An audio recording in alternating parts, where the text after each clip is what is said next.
তাহলে জ্ঞান শূন্য হলে পরে কি করে ভক্তির উদয় হয়? একটা ঘটনা মনে পড়েছে।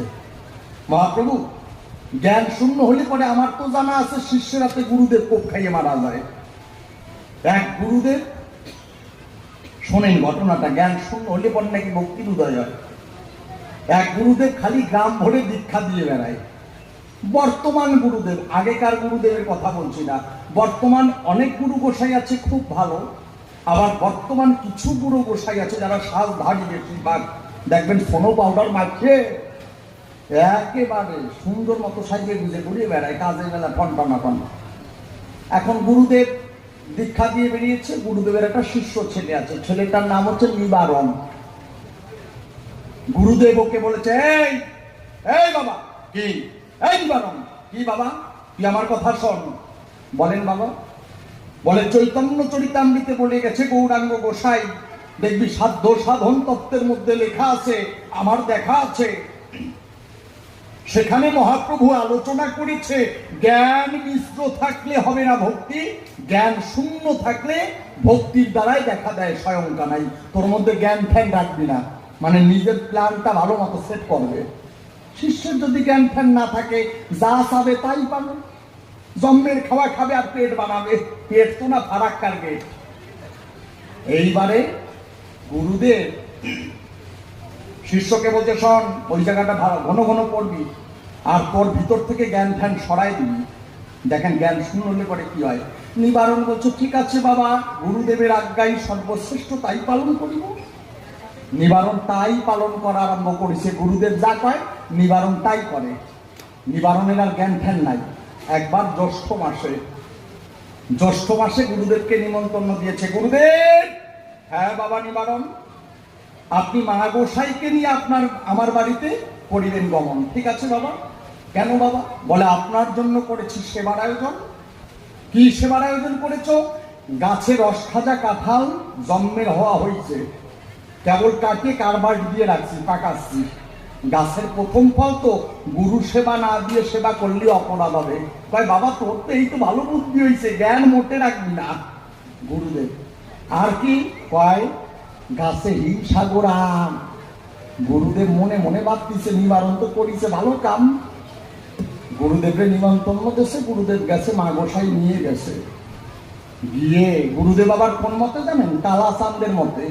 কালাচাঁদের গুরু গোসাইরা দেখবেন ওরা আবার মাছ ঠাস খায়, নীল মহোৎসব করে না?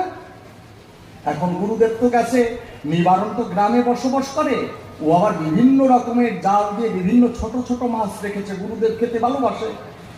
নিবারণের বউরে নিবারণকে যে, শোন, দিয়ে তোর মন, রান্না ঘরে করবি রন্ধন। কিভাবে রান্না করবি জানিস? এই দেখ ছোট ছোট পুঁটি মাছ এনেছি, এইটা পাট শাক দিয়ে রান্না করবি। আর এই যে শোল মাছ দিয়ে লাউ, গুরুদেব আসবে, বাজার দিয়ে পাইছি, খাও, রান্না করে খাও, গুরুদেব খাবে রে। তারপরে কি কই মাছ লাউ পাতায় ভাতা। গুরুদেব তো আর জানে না আজকে নিবারণের বাড়ি পড়বেন চাপা। গুরুদেব আসছে, রস খাজা কাঁঠাল, হিমসাগর আম, একেবারে সুন্দর মতো মা গোসাইদের সাজাই দিয়েছে। আর গুরুদেবের চেহারা হচ্ছে হাইব্রিড, জম্মের খাওয়া খাইছে। খাওয়ার শেষে 50 টাকা দামের রাজভোগ দিছে, ওই খাইয়ে দুর্ভোগ বাঁধিছে। সুগার ছিল তো, আর গরমকাল, ওই রকম যদি খাওয়া খায় তাহলে ক্লান্ত হয়ে যায় না রে মশাই। গুরুদেব ক্লান্ত হয়ে নিবারণকে বলছে, এই নিবারণ, কি এই তুই আমার কথা শোন। কি বাবা? কয় ওই যে তোর বাড়ির উঠোনের পর একটা বড় বাদাম গাছ আছে, ওর নিচে শীতল মাদুর বিষয় দে। এই জায়গা পোকা ঢুকছে, এই পোকাও কি হিংসাগর আম খাবে? এইবারে গুরুদেব যেই বলিছে, নিবারণের তার জ্ঞান ঠ্যান নাই, তাড়াতাড়ি আসরে তো দিদি ভাই, এই জায়গায় একটা পোকা ঢুকেছে। এইবারে নিবারণ ডেকে যেই বলেছে মাদুর বিষয় দে, নিবারণ দেশে ওরার প্রশ্ন করে নাই। গুরুদেব বলছে মা গোসাইকে ঘরে স্বয়ং দে, 2খানা স্ট্যান্ড ফ্যান ছেড়ে দিবি, আর আমাকে এই বাদাম গাছের নিচে 2খানা কোল বালিশ দিবি, একটা মাথার বালিশ দিবি, একটু বিশ্রাম করবো। যেমন খাওয়া তেমন নাক ডাকা, মানে ঘুম চরমত দেশে। এইবারে দেখবেন যেই বাড়িতে জ্যৈষ্ঠ মাসে কাঁঠাল আর আম ভাঙে, আম খায় বা রস খাজা কাঁঠাল ভাঙে, ওই বাড়িতে এক ধরনের মাছি দেখা যায়, সবুজ রঙের। যতদিন কাঁঠালের গন্ধ থাকবে ততদিন ওই মাছি থাকবে, বনবন বনবন বনবন করে ঘরে ঘরে, আবার গুয়ে মাছি করে। এখন গুরুদেব তো বেশি খাইছে, আর ওই মাছি ধরবি তো ধর, গুরুদেবরে ধরিছে। গুরুদেব যেই জায়গা যায় ওই মাছি সেই জায়গায়, গুরুদেব বিছানায় ওই মাছি সেই জায়গায়। এখন গুরুদেবের তো ঘুমে ধরিছে, ওই মাছি কাঁঠালের গন্ধে গুরুদেবের একবার নাকে ঢুকে যাচ্ছে, একবার কানে ঢুকে যাচ্ছে, ওনার বারবার বিরক্তি বোধ হচ্ছে, ঘুম ভেঙে যাচ্ছে। দেখে বলছে, এই নিবারণ, এই বাবা, তোর বাড়িতে একটা অশিক্ষিত মাছি আছে। নিবারণটা গুরুদেব কি করছে, আবার মনে মনে ভাবছে, না না না, মহাপ্রভু তো বলে গেছে জ্ঞান থাকলে হবে না, গুরুদেব যা করবে তাই ঠিক ঠিক বলে যেতে হবে, জ্ঞান থাকলে ভক্তি হবে না।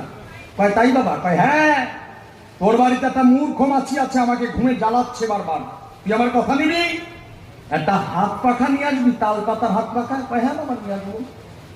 আচ্ছা, মাছিতে কি বাতাস মানে? এই ধারে হাওয়া করে ওই ধারে পড়ে, ওই ধারে হাওয়া করে এই ধারে পড়ে, মাছির কর্ম মাছি করে। আর গুরুদেব বারবার বিরক্তি বোধ হচ্ছে, ডেকে বলছে নিবারণের ধারে, এই যেন তেন মূর্খ মাছি না, একেবারে জন্মের মূর্খ মাছি।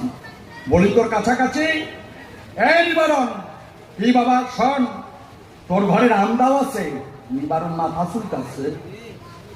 নিবারণের মনে মনে আসতেছে, গুরুদেব কি করতে বলবেন তা তো জানি না। আমার মনে মনে ভাবতেছে, জ্ঞান রাখলে তো ভক্তি হবে না, চৈতন্য চরিতামৃতে লেখা আছে জ্ঞান শূন্য ভক্তি চাত্রপাঠ। কয় হ্যাঁ বাবা আছে। কয় কত বড়? কয় 3.5 হাত। কয় নিয়ে আয় আমার সাক্ষাৎ। ও ঘরে গেছে, 3.5 হাত রামদাও, ওই রামদাও উঠায় নিয়ে আসছে। বলছে গুরুদেব, এই যে রামদাও নিয়ে এসেছি, বলি আপনার কাছাকাছি। কয় দাঁড়ায় থাকবি, দেখবি কোন সময় পরে মাছি। কয় তারপরে?